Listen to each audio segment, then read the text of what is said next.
knitwears and cardigans are from Beyond Garments from Hangzhou. Beyond Garments is also the supplier behind many luxury brands from America and Europe. Second, most of the Dior's cosmetic products are actually produced by Taiho Group, which is also the supplier behind Lancome and Loewe. Third, 24-hour packaging technology from Shenzhen provides exquisite packaging and bags for Dior. Do you recognize this style, this bag? Of course you do. For the past more than 30 years, we have been the OEM factory for most of the luxury brands around the world. Gucci, Prada, Coach, Louis Vuitton, you name it. Number one, the biggest factory for Nike shoes in China is called FJF Group. They're located in China, Fujian. FJF is also China's biggest shoe factory. So picture this. You've saved up for months, maybe even years, to splurge on that designer bag you've always dreamed of. And it's not just any bag, it's a Louis Vuitton, a Gucci, or even a Chanel. You walk into the store, palms are sweaty, knees are weak, arms are heavy, there's vomit on a sweater, already mom spaghetti, like you about to lose yourself. And get that bag you've been wanting to feel like $1 million bucks. But what if I told you that that bag you just about to buy might not be the luxury piece you thought it was? Because hold up, wait a minute, this isn't just some conspiracy theory, it's the latest scandal to hit social media, and it is huge.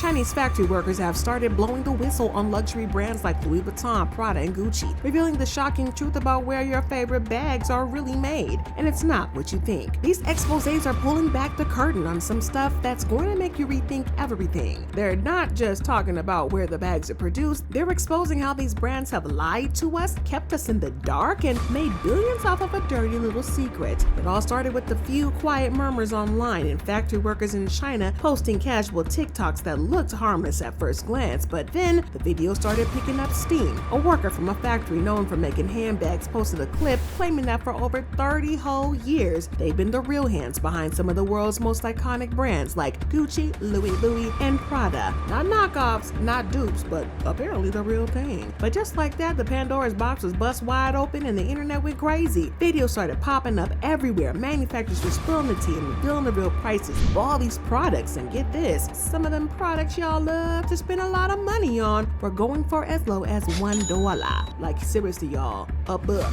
Can't even get a burger for that. Can you believe it? We've been out here paying 10 to 20 times more, and for what? $1, $1, $1. They're all $1. I'm not kidding. If cheap means poor quality, you just haven't found the right wholesale dealer. Let me show you all the details of the bag. Y'all, the comment section was a mess, and people were freaking out. Some were mad and some were straight up hurt. Like, imagine thinking your $3,000 bag was special, only to find out it's basically the same as a $50 bag. Yeah, not a good feeling, because everybody felt played and the frustration just kept building. But here's where it gets even crazier. The bags, they're actually made from start to finish in China. Everything, cut and stitch and putting the whole thing together. Then once they're done, they get shipped off to Europe. But not for some fancy craftsmanship or nothing, no. They just repackage and add a label. That's it, a quick made in Italy or crafted in France tag goes on and suddenly it's sold as luxury.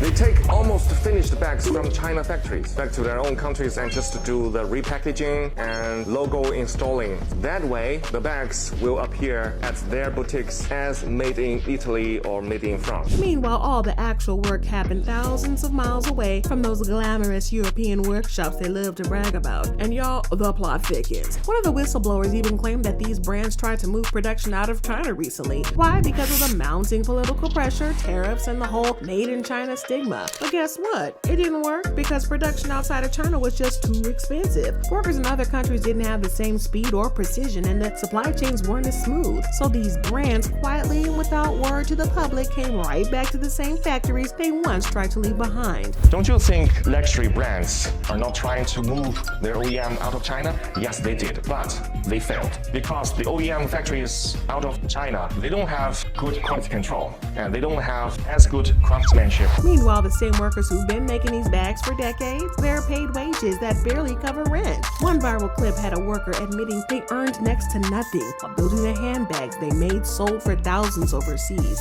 Still, he said he was proud, not because of the pay, but because of the craftsmanship. We're the best at this, he said, and everybody knows it, even if they pretend not to. We were only making our wages. The profit margin for the people who are actually making the bags are very low.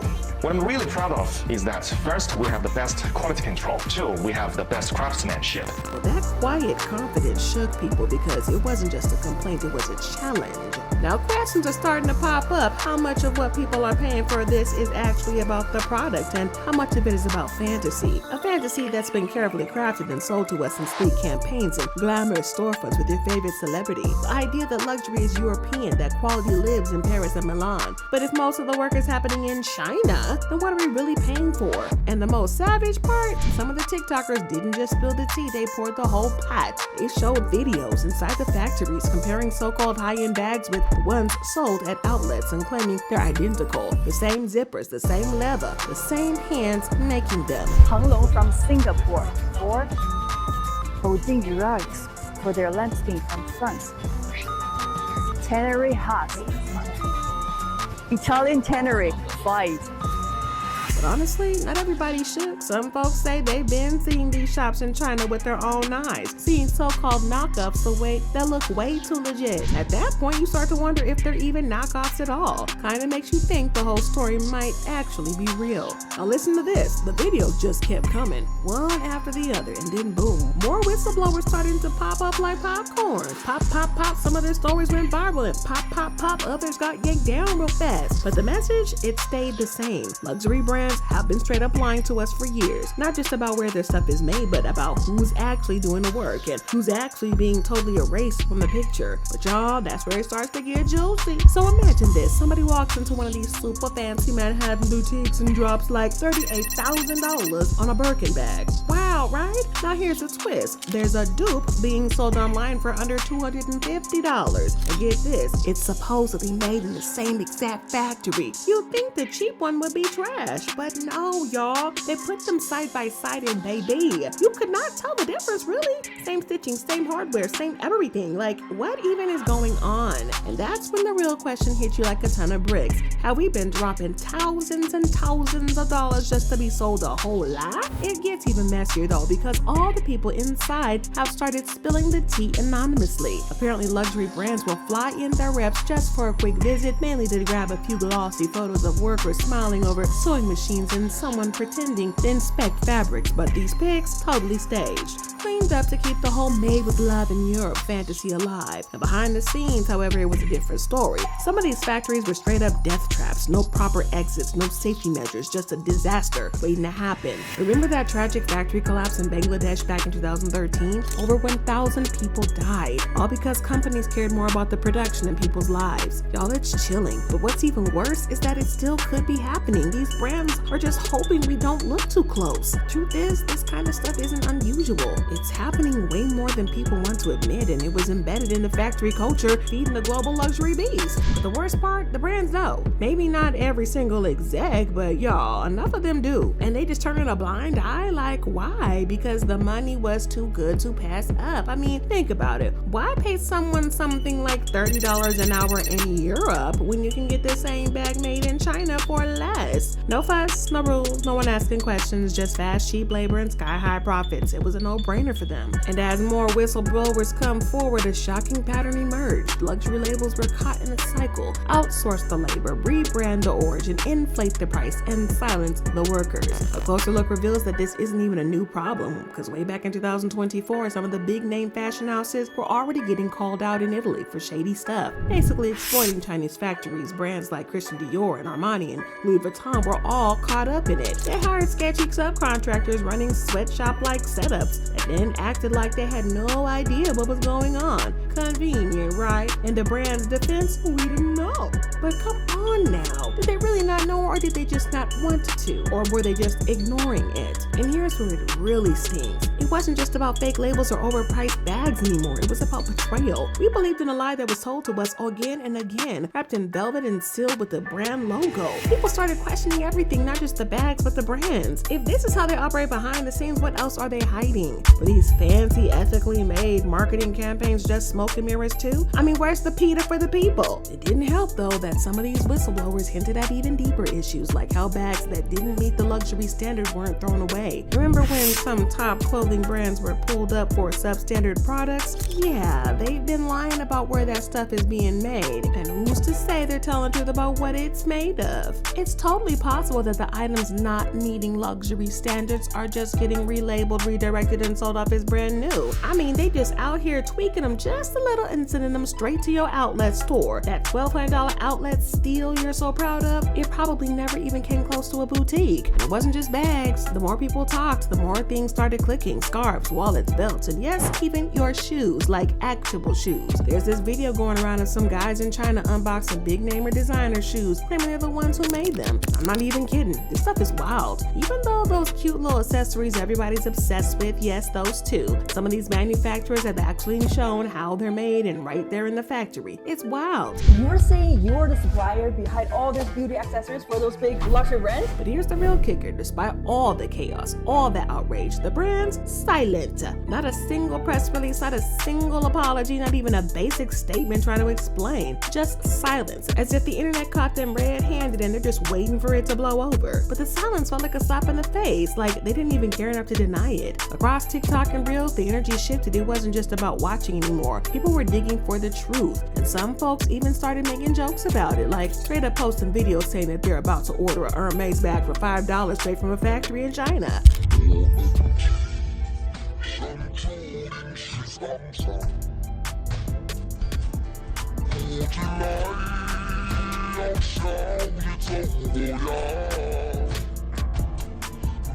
But now everybody was buying into the hype. Some people were side-eyeing those Chinese manufacturers saying, hold up, wait a minute, are they any better? A lot of folks think that they're just scammers too, trying to ride the wave while everybody's pissed at the big brands. So as much as we getting a kiki out of the Chinese people trying to circumvent the tariffs, baby, I would just like to remind you, the motherfuckers scam just as much, if not more, than the Nigerians. So be leery, be wary, be careful, and be mindful. But what is hitting hardest was realizing that this had probably been happening for years, maybe even decades, and generations of buyers fooled by a carefully crafted illusion. People who worked double shifts, saved every cent, sacrificed for a birthday or anniversary gift just to own something special, only to find out it was manufactured in bulk and silenced by workers making barely enough to eat. The dream was dead, and all that was left was a receipt. And then came the quiet panic from the other side. The brands, the retailers, even the influencers. You could feel the shift. Suddenly all these fashion bloggers who used to flaunt their luxury hauls, yeah, they went suspiciously quiet. Some even deleted old videos, and others switched up their content overnight. One minute it was unboxing my new Dior bag, and the next they were posting skincare routines and travel vlogs like nothing happened. But why? Well, because the heat was real. They weren't just rumors anymore. This was a full-blown reckoning. It's only a matter of time before the cracks start to show on the reseller side too. The hype that used to drive up prices might slowly turn cold. The once covered bags sitting pretty on somebody's shelf suddenly just doesn't give special anymore. The sparkles faded. The pride of owning a luxury piece turns into a quiet doubt. Deep down, people start to wonder if they've been played. The resale game, it could spiral. The demand, the obsession, the bragging rights, all of it might start slipping through their fingers. And that's when things start to unravel. The sales dropping for LV, Gucci, Hermes, and Chanel. It wouldn't be surprising if a few lawsuits ended up in the mix. People seemed fed up with the smoke and mirrors, and they wanted the truth, not carefully curated stories, and some are even starting to question whether they deserve a refund.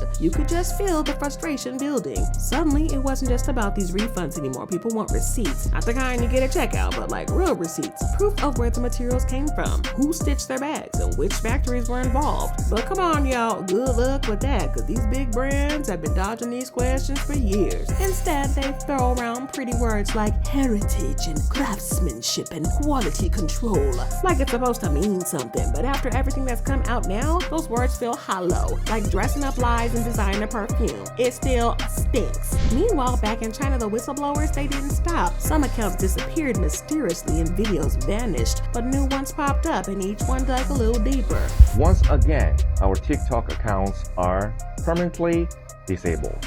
Well, to be honest, I can't really remember how many times. Maybe this is the 7th or the 8th time. So some exposed fake sustainability claims, others showed bins of branded tags already ready to be sewn onto bags made just hours before. And others, they dropped shocking receipts like purchase orders from European luxury houses requesting bulk shipments of unlabeled bags. The entire luxury industry's dirty laundry was out here, and no one could shove it back in. And this has led to many tough questions that no one wanted to address. In the origins of luxury goods having been misrepresented, how can we trust the authenticity of the materials? Is the so-called Italian leather actually from Italy? Is the gold plating on an expensive buckle genuine or just cheap metal buff to appear high-end? And if these same factories are capable of making near-perfect dupes, then what even separates a dupe from the real thing? It was all blending together now. Brands, fakes, factories, fantasy. Now imagine the ripple effect. People who'd spend years chasing that luxury lifestyle were suddenly waking up. Influencers, celebrities, even collectors were left asking themselves, have I been scammed this whole time? Because if they all came from the same table, made by the same hands, using the same materials, then what was all the hype for? And that's when things start to shift. What used to be a status symbol now felt like a punchline. The mystique, the exclusivity, the idea that you were buying into something rare and special